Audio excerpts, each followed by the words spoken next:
লালমনিরহাটের হাতীবান্ধায় অনলাইন জুয়া বিরোধী অভিযানে ক্যাসিনো ডিলারসহ 4 জনকে আটক করেছে হাতীবান্ধা থানা পুলিশ। এ সময় নগদ ৮০,০০০ টাকা, মোটরসাইকেল, স্মার্টফোন ও অনলাইন জুয়ার বিভিন্ন আলামত জব্দ করা হয়।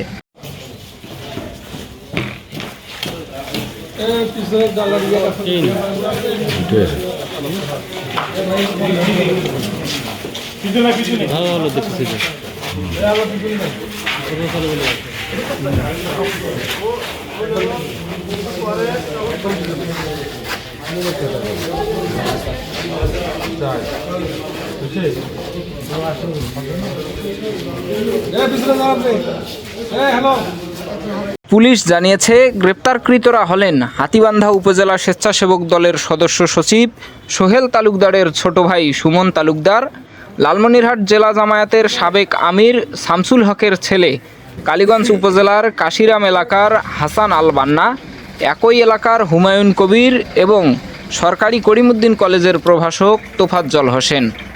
হাতীবান্ধা থানার অফিসার ইনচার্জ রমজান আলী জানান, অনলাইন জুয়া বন্ধে পুলিশের নিয়মিত অভিযানের অংশ হিসেবে হাতীবান্ধা থানার ফকিরপাড়া ইউনিয়নের দালালপাড়া এলাকায় অভিযান চালায় পুলিশ।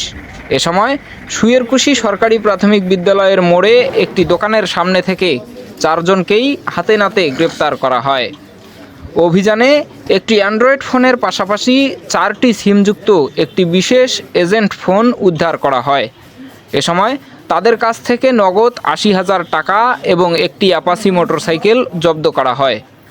প্রাথমিক জিজ্ঞাসাবাদে দীর্ঘদিন ধরে একটি শক্তিশালী আন্তর্জাতিক সিন্ডিকেটের মাধ্যমে অনলাইন জুয়ার কার্যক্রম পরিচালনা করে আসছিল বলে স্বীকার করেছেন আসামিরা।